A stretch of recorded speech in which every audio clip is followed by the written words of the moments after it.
Hello students. Micro propagation technologies subject का आज अपने लेक्चर नंबर 8 करेंगे और इस लेक्चर के अंदर अपना टॉपिक है plant regeneration pathway.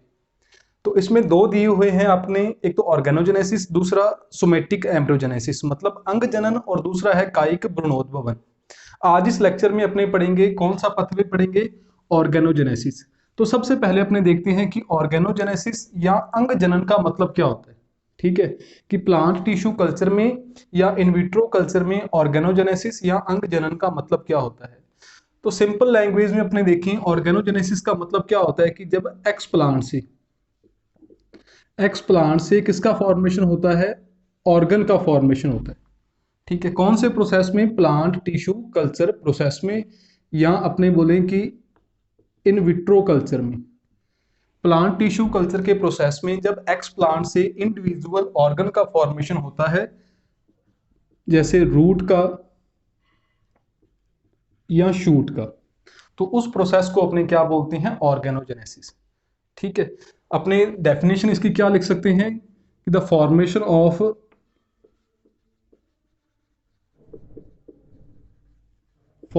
Of N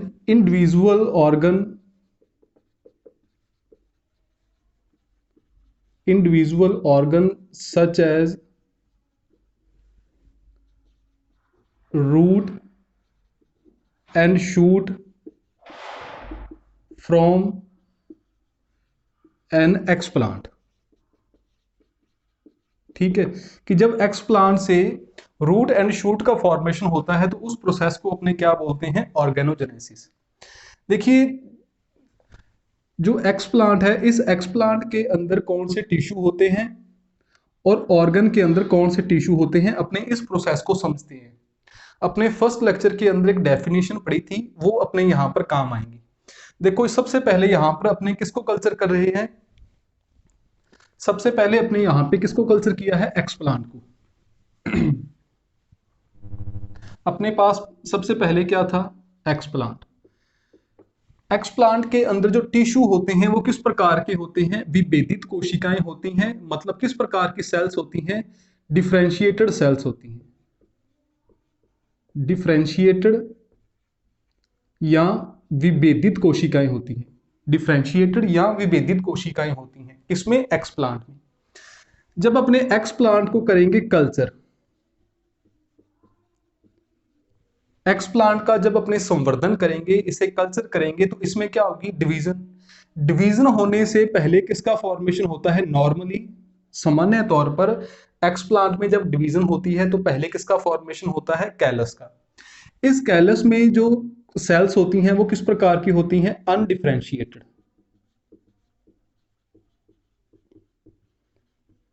undifferentiated sales. Explant में किस प्रकार की कोशिकाएं थी, डिफरेंशिएटेड मतलब विभेदित कोशिकाएं। एक्सप्लांट से बना कैलस, कैलस में किस प्रकार की कोशिकाएं हैं, अनडिफरेंशिएटेड मतलब अविभेदित कोशिकाएं। मतलब यहां पर डिफरेंशिएटेड सेल्स से अनडिफरेंशिएटेड सेल्स का फॉर्मेशन हुआ है, विभेदित कोशिकाओं से अविभेदित कोशिकाओं का निर्माण हुआ है। तो इस प्रोसेस को अपने क्या बोल देते हैं, आपने वहां पर तीन डेफिनेशनें पढ़ी थी, डिफरेंशिएशन, डी डिफरेंशिएशन और री डिफरेंशिएशन। तो ये कौन सा प्रोसेस हुआ है, डी डिफरेंशिएशन। D differentiation. ठीक है, नेक्स्ट देखो, जब इस कैलस में फिर आगे डिवीजन होगी, ठीक है, तो इस कैलस से किसका फॉर्मेशन होगा, यहां पर अपने अपने कह सकते हैं कि इस कैलस से फॉर्मेशन होगा ऑर्गन का। किसका फॉर्मेशन होगा, ऑर्गन का फॉर्मेशन होगा। मतलब टिश्यू बनते हैं, या अपने कह लें कि डायरेक्ट क्या बनते हैं, ऑर्गन बनते हैं। और ऑर्गन के अंदर जो सेल्स होती हैं वो किस प्रकार की सेल होती हैं, विभेदित कोशिकाएं होती हैं। मतलब किस प्रकार की सेल होती हैं,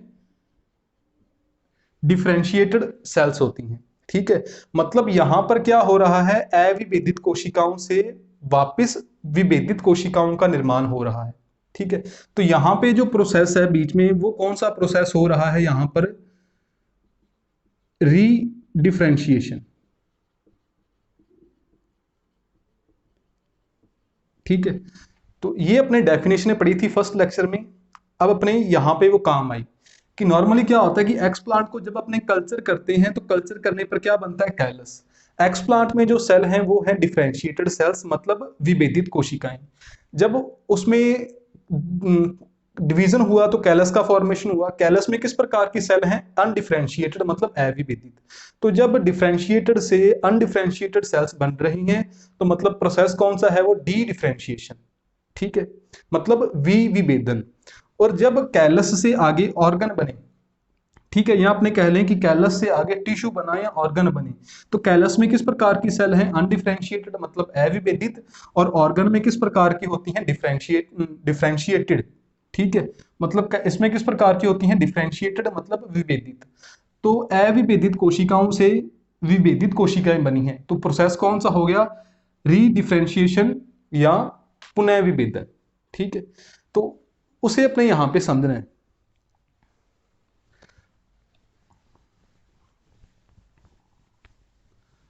अब यहां पर अपने देखते हैं कि जो ऑर्गेनोजेनेसिस है, ऑर्गेनोजेनेसिस मतलब अंग जनन, ये दो प्रकार का होता है।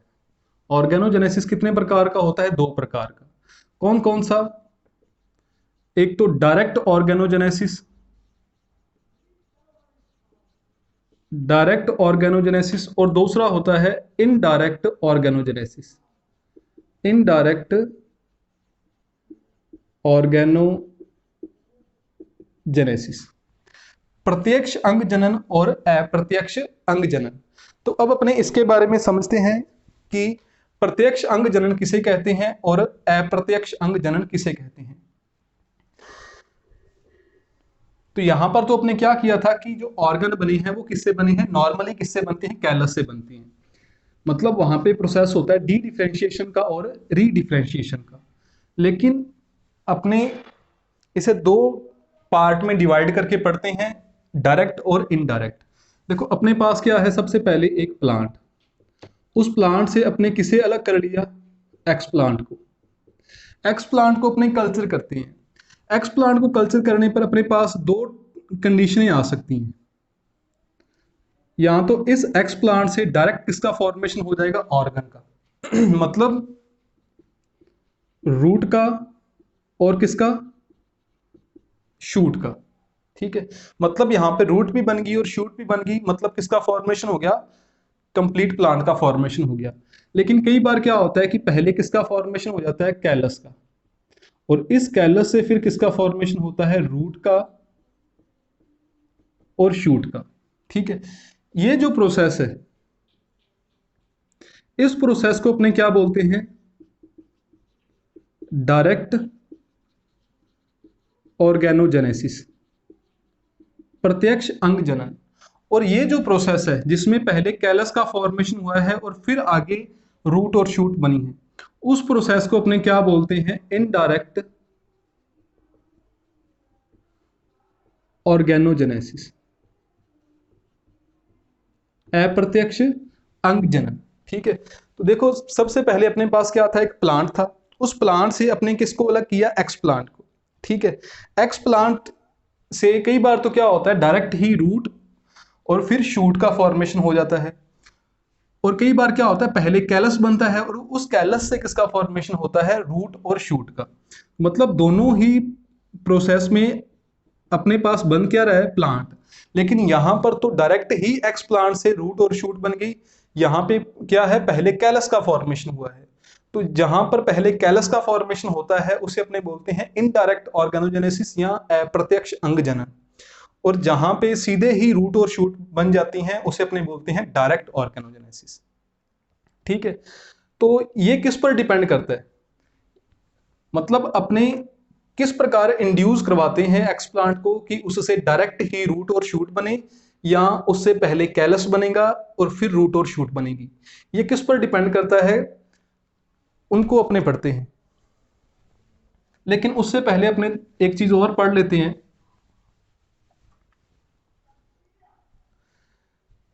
एक चीज आपने याद रखनी है ऑर्गेनोजेनेसिस में कि जब एक्स प्लांट से यहां पर अपने बात कर रहे हैं डायरेक्ट ऑर्गेनोजेनेसिस की, जब एक्स प्लांट से रूट का फॉर्मेशन होता है। ठीक है, जब एक्स प्लांट से रूट का फॉर्मेशन होता है तो उस प्रोसेस को अपने क्या बोलते हैं, राइजोजेनेसिस। क्या बोलते हैं, राइजोजेनेसिस। ठीक है, हिंदी में क्या बोल देंगे, जड़ जनन। और जब एक्स प्लांट से शूट का फॉर्मेशन होता है तो उसे अपने क्या बोलते हैं, पर्रोजनन या कैलोजेनेसिस। कैलोजेनेसिस। जब एक्स प्लांट से रूट का फॉर्मेशन होता है तो उसे अपने क्या बोलते हैं, राइजोजेनेसिस। और जब शूट का फॉर्मेशन होता है तो उसे अपने क्या बोलते हैं, कैलोजेनेसिस। ये किस पर डिपेंड करता है कि एक्स प्लांट से पहले रूट और शूट बनेगी या एक्स प्लांट से पहले कैलस बनेगा। ये डिपेंड करता है ऑक्सिन और साइटोकाइनिन के रेशो पर, ऑक्सिन और साइटोकाइनिन के रेशो पर, कि जो अपना कल्चर मीडियम है उस कल्चर मीडियम के अंदर जो ऑक्सिन और साइटोकाइनिन है उसका रेशो क्या है। यदि उसके अंदर ऑक्सिन ज्यादा है और साइटोकाइनिन कम है तो वहां पर सबसे पहले किसका फॉर्मेशन होगा, रूट का। ठीक है, यदि वहां पर ऑक्सिन कम है और साइटोकाइनिन ज्यादा है तो किसका फॉर्मेशन होगा, शूट का। यदि दोनों का रेशो बराबर है तो वहां पर कौन सी प्रक्रिया होती है, कैलस का फॉर्मेशन होता है, या आपने बोल दें कि कैलस की ग्रोथ होती है। ठीक है, मतलब यहां पे जो रूट और शूट का फॉर्मेशन है या कैलस के फॉर्मेशन को भी कौन जो प्रभावित करता है, कौन सा एक फैक्टर है, वो है केमिकल। कौन से केमिकल, प्लांट ग्रोथ रेगुलेटर। कौन कौन से, ऑक्सिन और साइटोकाइनिन। इनका रेशो आपने याद रखना है। यदि कल्चर मीडियम में ऑक्सिन ज्यादा है किसके कंपैरिजन, साइटोकाइनिन, तो वहां पे क्या बनेगा, रूट। यदि साइटोकाइनिन ज्यादा है तो बनेगा शूट। यदि दोनों इक्वल हैं तो वहां पे कैलस का फॉर्मेशन होता है। ठीक है, इसके अलावा भी अपने पढ़ सकते हैं कि फैक्टर अपने पढ़ सकते हैं। ये तो अपने पढ़ा है एक फिजिकल, इसे अपने बोल सकते हैं एक केमिकल फैक्टर बोल सकते हैं, जो डायरेक्ट और इनडायरेक्ट ऑर्गेनोजेनेसिस को प्रभावित करता है या इफेक्ट करता है। देखो इसमें अपने देखें कि कौन कौन से जो फैक्टर है, फैक्टर इफेक्टिंग ऑर्गेनोजेनेसिस, तो वो दो टाइप के फैक्टर अपने पढ़ेंगे। एक तो पढ़ेंगे अपने कौन से, सबसे पहले अपने बात करें फिजिकल फैक्टर की, भौतिक कारक। फिजिकल फैक्टर मतलब भौतिक कारक। इसमें सबसे पहले इसमें एक ही अपने पढ़ना है, वो अपने पढ़ना है फोटोस्पेक्ट्रम या अपने बोले लाइट स्पेक्ट्रम। लाइट स्पेक्ट्रम का आपने एग्जांपल पढ़ना है कि यदि वहां पे अपने एक्स प्लांट को जब अपने कल्चर कर रहे हैं, यदि वहां पर ब्लू लाइट है, ब्लू लाइट की प्रेजेंस में एक्स प्लांट से पहले किसका फॉर्मेशन होता है, एक्स प्लांट से पहले फॉर्मेशन होता है शूट का। मतलब जो ब्लू लाइट है वो किसको इंड्यूस करती है, शूट के फॉर्मेशन को इंड्यूस करती है। और जो रेड लाइट है, रेड लाइट किसके फॉर्मेशन को इंड्यूस करती है, रूट के फॉर्मेशन को इंड्यूस करती है। आर से याद रखना, आर से रेड और आर से रूट। रेड लाइट रूट के फॉर्मेशन को इंड्यूस करती है और ब्लू लाइट किसको इंड्यूस करती है, शूट के फॉर्मेशन को इंड्यूस करती है। फिर अपने इसमें पढ़ सकते हैं, ये तो था फिजिकल फैक्टर, और फिर अपने पढ़ते हैं केमिकल फैक्टर, रासायनिक कारक। रासायनिक कारक में वही है ऑक्सिन और साइटोकाइनिन। यदि ऑक्सिन ज्यादा है, साइटोकाइनिन कम है, तो किसका फॉर्मेशन होता है, रूट का। यदि ऑक्सिन कम है, साइटोकाइनिन ज्यादा है, तो किसका फॉर्मेशन होता है वहां पर, शूट का। यदि दोनों इक्वल हैं तो किसका फॉर्मेशन होता है वहां पर, कैलस की ग्रोथ होती है। डेफिनेशन आपको याद रह जाएगी सिंपल इस फ्लो चार्ट से कि डायरेक्ट ऑर्गेनोजेनेसिस क्या होता है और इनडायरेक्ट ऑर्गेनोजेनेसिस क्या होता है। कि जब एक्स प्लांट से डायरेक्ट ही रूट और शूट का फॉर्मेशन हो उसे तो अपने बोलते हैं डायरेक्ट ऑर्गेनोजेनेसिस, और जब एक्स प्लांट से पहले कैलस का फॉर्मेशन होता है और उस कैलस से रूट और शूट बनते हैं तो उसे अपने बोलते हैं इनडायरेक्ट ऑर्गेनोजेनेसिस। ठीक है, इसमें अपने ये याद रख सकते हैं कि डायरेक्ट ऑर्गेनोजेनेसिस का एडवांटेज क्या होते हैं, कि प्रत्यक्ष अंग जनन के फायदे क्या होती हैं, लाभ क्या होते हैं, एडवांटेज क्या होती हैं। कि जब एक्सप्लांट से पहले कैलस बनता है और उस कैलस से आगे ऑर्गन का फॉर्मेशन होता है, तो उस टाइम क्या होता है, कुछ सोमा क्लोनल वेरिएशन या कायिक क्लोनीय विविधताएं, अनडिजायरेबल सोमा क्लोनल वेरिएशन या अवांछित कायिक क्लोनीय विविधताएं उत्पन्न हो जाती हैं जो अपने को नहीं चाहिए थी। किस प्रकार की कायिक क्लोनीय विविधताएं या किस प्रकार की सोमा क्लोनल वेरिएशन है, अनडिजायरेबल अवांछित, जो अपने को नहीं चाहिए होती हैं। तो इसलिए अपने क्या करते हैं, वहां पर केमिकल फैक्टर और फिजिकल फैक्टर की हेल्प से अपने डायरेक्ट ऑर्गेनोजेनेसिस को इंड्यूस करवाते हैं कि वहां पर कोई अनडिजायरेबल सोमा क्लोनल वेरिएशन ना आए। ठीक है, तो ये अपना एडवांटेज है डायरेक्ट ऑर्गेनोजेनेसिस का। तो ये अपना जो टॉपिक है ऑर्गेनोजेनेसिस वाला वो कंप्लीट हो गया। नेक्स्ट जो अपना लेक्चर होगा, 9वां लेक्चर होगा, उसके अंदर अपने पढ़ेंगे सोमैटिक एम्ब्रियोजेनेसिस के बारे में। ठीक है, इस लेक्चर में यदि आपको कोई भी डाउट है टॉपिक में तो आप कमेंट बॉक्स में कमेंट करके पूछ सकते हो। Thank you.